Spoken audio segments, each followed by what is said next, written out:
Hello दोस्तों, नमस्कार। मैं आप लोगों का हार्दिक अभिनंदन करता हूं अपने trader by stock market YouTube channel में और ट्रेडर बाय स्टॉक मार्केट 1.0 में। तो इसमें 2.0 है, ये तो लाइव में आते हैं तब का है, और ये 1.0 है। तो इसका जरूर इसमें सब्सक्राइब करिए। और इसमें अभी ETF का कंटिन्यू वीडियो चल रहा है, तो इन वीडियो को आप मिस नहीं करिए तो ही अच्छा है। जिसमें ऑयल ETF IT ये हमने बता दिया है, ठीक है। तो जरूर इसको आप देख के आगे बढ़िए। डॉलर और गोल्ड का जो संबंध है वो भी बताया हूँ, और इसमें अभी मैं डिसिप्लिन के रिगार्डिंग वीडियो अपलोड कर रहा हूँ, ठीक है। तो चलिए शुरू करते हैं।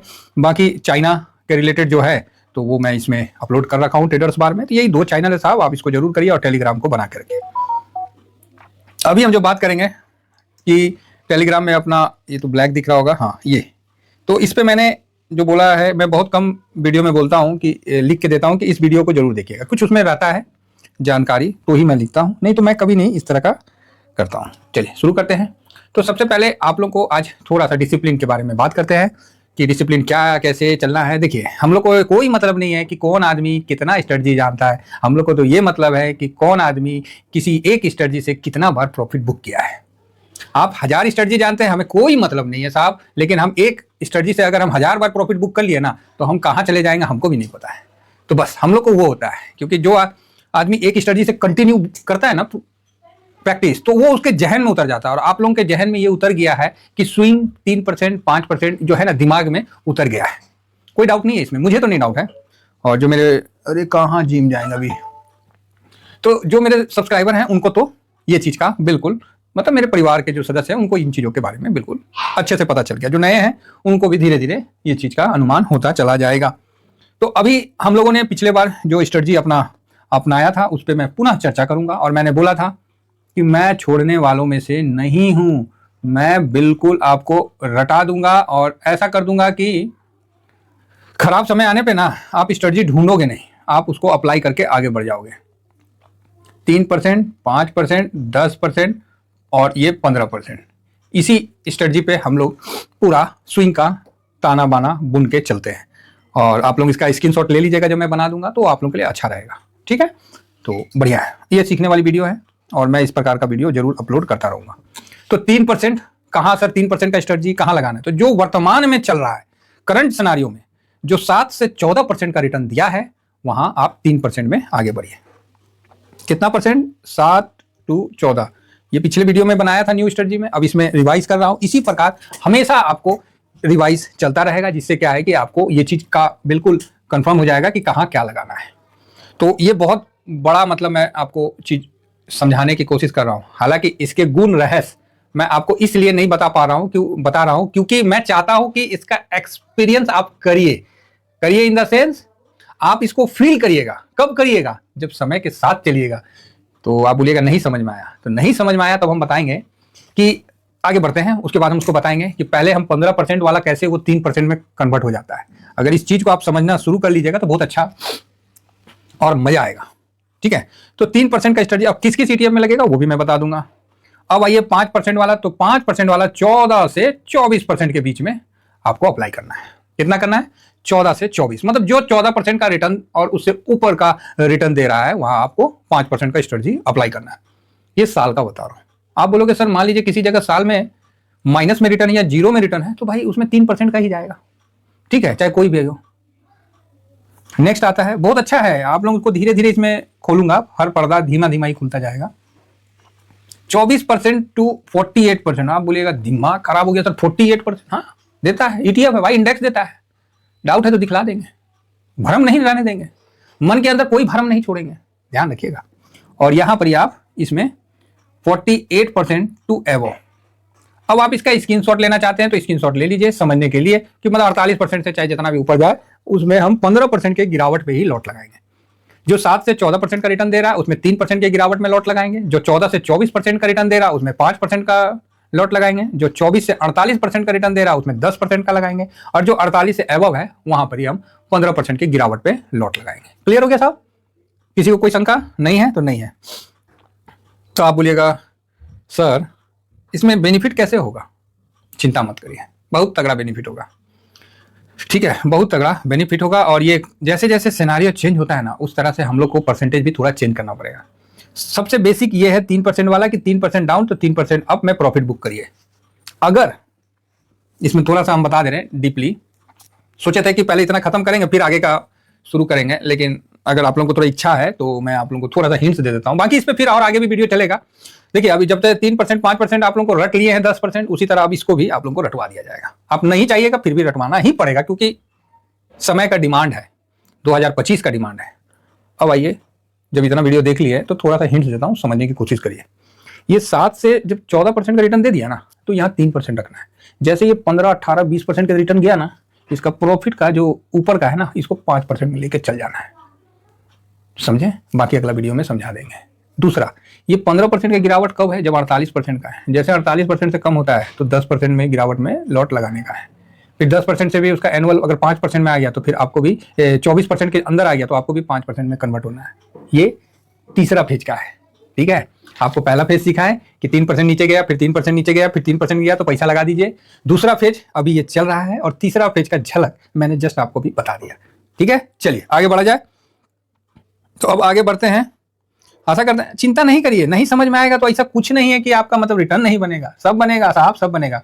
अगर आपको लगता है कि स्ट्रेटजी खत्म हो गया है तो मैं आपको बता दूं कि 1 साल जिस स्ट्रेटजी 2 साल पे आप लोगों ने जिस पे किया है ना, उसको आपका अपना हो जाता है। जब आदमी 2 साल किसी काम को कर लेगा ना, उसमें वो प्रांगत हासिल हो गया, वो गिरेगा भी ना तो वही काम करेगा, ठीक है? मतलब वही करेगा। अब देखिएगा, जिसको माँ से बोलते नहीं है, माँ अपना बच्चा लोगों को बहुत प्यार करती है या बहुत मतलब लगाव से रखती है। बाप तो बेचारा अरेंजमेंट ही करते रह जाता है। माँ हॉस्पिटल में गई तो शारीरिक कष्ट जो भी है वो माँ को वहाँ होता है, बाप को फाइनेंशियल कष्ट होता है, मेंटली कष्ट होता है, जो कि वो पूरा अरेंजमेंट करता है। संयोग तो पूरा रहता है, लेकिन जुड़ाव जो है प्राकृतिक के नियम के अनुसार माँ का ज्यादा रहता है। इसीलिए जब भी किसी को एक फट मारिएगा ना पीठ में अब आप बोलिएगा सर क्या बात कहते हैं ना, एक बात हम बोले, जब आदमी को बहुत भयानक आपत्ति आ जाता है, चाहे सरप्राइज होके कोई अचानक से हो जाता है ना, तो उस समय देखिए उसका पहला वर्ड क्या होगा। मान लीजिए जैसे नहीं, हमको बचपन का याद आता है, तो बचपन में आदमी बैठा हुआ है, कोई आके ना पीठ में एक मुक्का मार देता था, है ना, चाहे रंजिश में या चाहे वो प्यार में, चाहे मजाक में। तो मार देने के बाद ना आदमी एक बोलता था, अरे बाप रे बाप, कोई बाप रे बाप बोलता था, कोई बोलता था माई रे माई समझ रहे हैं, माई रे माई, कोई बोलेगा मागो, मतलब समझ इस तरह का। तो वहां वो चीज आपका क्लियर हो जाएगा कि कौन आपको ज्यादा मतलब लाइक करता है। भगवान का नाम नहीं आता उस समय, हे भगवान, उस समय ना, उस समय तो वो तो बाद में आता है। पहले जैसे फैट पड़ता है तो सबसे पहले बोलता है अरे बाप रे बाप, अरे माई रे माई, यही वर्ड निकलता है। और कोई जैसे कोई मागो मागो चिल्लाता है, मतलब उस तरह का ही चिल्लाता है। क्यों? क्योंकि वो उसके सबसे मतलब वही है। तो उसी तरह ईटीएफ में जब परिस्थिति खराब होगा ना, सिचुएशन टर्नओवर होगा ना, चलिए हम तो आपके साथ हैं, तो आपको बहुत ज्यादा टेंशन वाली कोई बात नहीं है। ऐसा जब चेंज होगा ना, आप अकेले हो जाओगे ना, आपको यही स्ट्रेटजी आपको आगे बढ़ाएगा और कुछ समझ में नहीं आता है, ठीक है? तो चलिए आइए अभी जिस तरह निफ्टी 50 में आते हैं तो निफ्टी 20 को हम कवर करते हैं। तो 1 साल में देखिए 12% का, तो बिल्कुल 3% वाली स्ट्रेटजी से जाएगा। नेक्स्ट है जूनियर 20, जो कि निफ्टी नेक्स्ट 50 को कवर करता है, ये 28% पे है। इसको बिल्कुल आपको 5% का स्ट्रेटजी में ले जाना है, लेकिन अभी ये 10% वाला स्ट्रेटजी में रहेगा। तो आप बोलिएगा क्या मतलब है कि भैया जूनियर 20 5% की गिरावट में मत लगाइए, 10% में इसको कन्वर्ट करिए। तो आप बोलिएगा नहीं समझे। देखिए साल भर का यहाँ जब क्लिक करिएगा ना, ये रिटर्न 28 दे रहा है, जैसे ये 25 से नीचे आएगा तो फिर आप उसको 5% का स्ट्रेटजी में कन्वर्ट करिए। कारण उसमें लॉट भी ज्यादा लगेगा और रिटर्न भी बड़ा बनेगा। ये अभी नहीं समझिएगा, ये कुछ दिन के, ये जो मैंने बताया ये नेक्स्ट जब क्लास करेंगे ना, परसेंटेज को कैसे हम मैनेज करते हैं तो उस पर हम बता देंगे। जिस तरह अभी सेकंड बता रहे, थर्ड हम बाद में बता देंगे, फोर्थ भी है, ठीक है? फिलहाल आप अभी हम सेकंड स्टेज में चल रहे हैं, सेकंड स्टेज को पहले लर्न कराने दीजिए।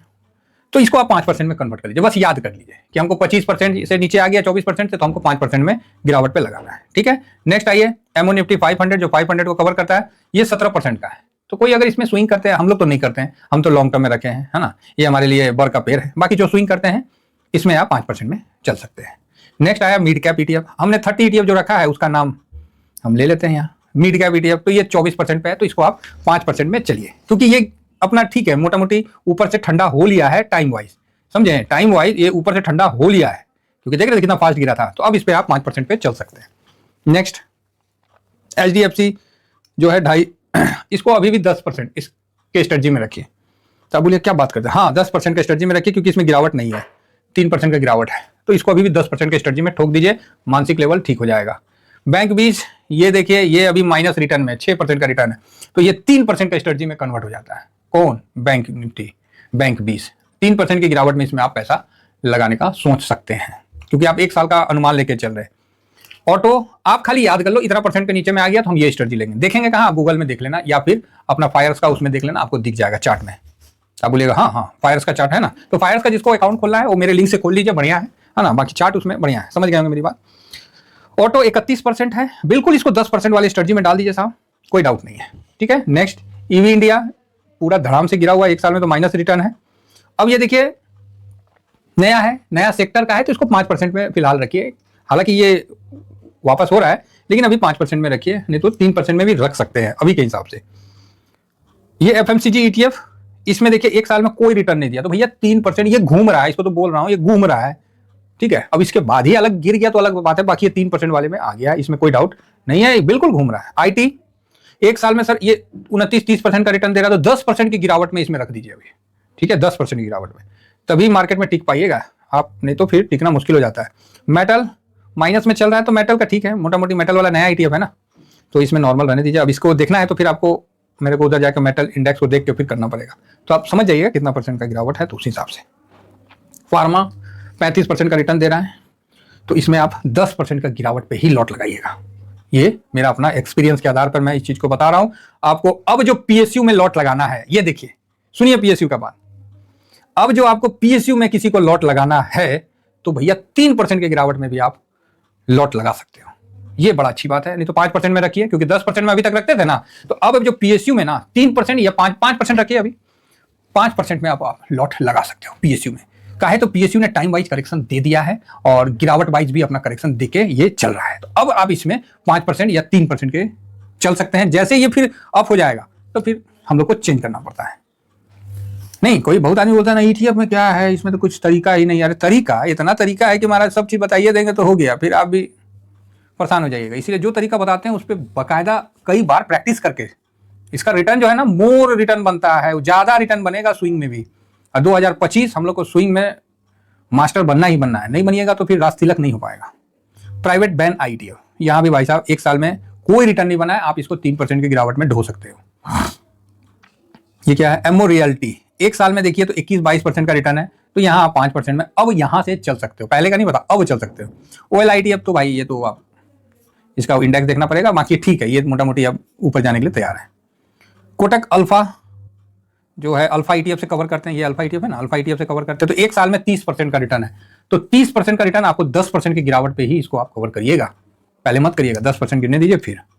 अब आइए यहाँ पर लो वोलेटाइल 30 ETF, ये 14% का रिटर्न दे रहा है, तो इसमें 3% वाली स्ट्रेटजी आप लगा के आगे बढ़िए। और ALPL 30 ETF ये 17% का रिटर्न दे रहा है, तो इसमें 5% का स्ट्रेटजी लगा के आप आगे बढ़िए। मोमेंटम जो है साहब ये भी अभी 20%, तो 5% का आप इसमें चल सकते हैं। और यहाँ अच्छा वो क्या था, ALPL 30 ETF, ये क्या है? अल्फा ETF, ये अल्फा ETF है, ये 200 में 30 है, तो ये भी भाई साहब 1 साल में कितना दे रहा है? 26%, अर्थात आपको इसको 10% की गिरावट में कवर करना है। अब आते हैं मोमेंटम, ये भाई साहब आप 12%, तो मोमेंटम जो है ना समय टाइम वाइज मतलब ठीक हो चुका है, हालांकि इसी बार का है, तो टाइम वाइज मोटा मोटी ये ठीक हो रखा है, तो यहाँ मोमेंटम में मैं ठीक हूँ। अब यहाँ गिरावट होता है ना, तो बड़ा गिरावट होने का चांस थोड़ा सा कम लग रहा है, क्योंकि टाइम वाइज करेक्शन हो गया। इस चीज को समझिए, टाइम वाइज भी करेक्शन कोई चीज मायने रखता है। और अब आइए ये CPSE ETF, ये भाई साहब अभी भी 28 पे है, तो इसको 10% पे ही रखा जाए, बाकी इसका भी करेक्शन तकरीबन पूरा हो चुका है, टाइम वाइज भी और प्राइस वाइज भी।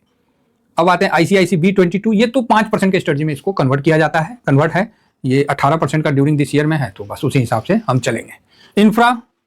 इंफ्रा भी सर, इंफ्रा ITF 5% में रख सकते हैं, ये हम लोग का पीपल का पेड़ है, 5% के स्ट्रेटजी में रखिए, बढ़िया है। और लास्ट अभी कहाँ हुआ है, अभी एमओ डिफेंस, तो एमओ डिफेंस भी आप इस साल में देखिएगा, तो ये नया है, तो इसको फिलहाल आप 10% के स्ट्रेटजी में बना के चलिए तो बेटर है। नेक्स्ट आ जाता है मोतीलाल ओसवाल का डिफेंस, 58% का रिटर्न है, तो भैया इसको 15% गिरने दीजिए, तब सेकंड और लॉट लगाइए। रूल नंबर 20 से इसको आगे बढ़िए और पूरा करके 15% आपकी गिरावट से तब लॉट लगाइएगा, मार्केट की गिरावट से नहीं, आप अपने गिरावट से। नेक्स्ट आता है LT गिल्ट बीज, ये तो बॉन्ड है, 9% का रिटर्न दिया होगा, तो ये तो हम लोग होल्डिंग के जस्ट रखते हैं कि पोस्ट ऑफिस से बेटर रिटर्न दे देता और क्या। यहाँ सर गोल्ड बीज जो है आपको एक साल में 22% का रिटर्न दिया है, तो गोल्ड बीज में 5% की गिरावट में आगे बढ़िएगा, ध्यान रखिएगा। और सिल्वर भी आपको एक साल में अच्छा रिटर्न दिया होगा 21% का, तो 5% की गिरावट में आगे बढ़िएगा। ठीक है, तो आशा करता हूं कि मैंने 30 ETF का मैंने बता दिया परसेंटेज, और परसेंटेज आपको समझ में आया होगा। एक बार अगेन रिपीट कर देता हूं कि 3% का जो परसेंटेज है एक साल में जिसने 7 से 14% का रिटर्न दिया है उसमें लगेगा। इससे कम भी है तो 3 में आएगा, माइनस में भी है तो भी 3 में आएगा। 3 से ज्यादा कम नहीं करने का अपने को। ठीक है, नेक्स्ट 5%, इसमें 14% से 24% का रिटर्न जो दिया है उसमें। अब इसमें क्या होता है कि 3% वाले, मान लीजिए निफ्टी अगर 18% का रिटर्न देता है तो आपको प्रॉफिट 5% में बुक करना है। क्लियर है? तो आप बोलोगे ओके, समझ में आई बात। और ये जो है 5% वाला अगर 24% से ड्यूरिंग मतलब एक साल में 24% से ज्यादा रिटर्न देता है तो आपको 10% में प्रॉफिट बुक करना है। ठीक है, 5% स्टॉप प्रॉफिट लगा सकते हैं। और 10% वाला अगर 15% में देता है तो आपको यहां 15% लेना है। जिस तरह आप देखे होंगे कि एमओ डिफेंस, मफांग, ये सब अभी दे रहा है, किसी समय सीपीएससी। तो कोई ना कोई ऐसा ETF होता है जो कि इस तरह का बवाल करता है। तो ऐसे बवाल को हम लोग को इस विधि से फाइंड आउट करके और इसमें हम लंबा प्रॉफिट बुक कर सकते हैं। ठीक है, तो चलिए साथ चल रहे हैं, जैसा होगा हम आपको बता देंगे, थोड़ा समझ जाइएगा। ठीक है, चलिए फिलहाल इतना ही कहकर अपनी वाणी को विराम देता हूं। Thank you very much. जय हिंद, जय भारत।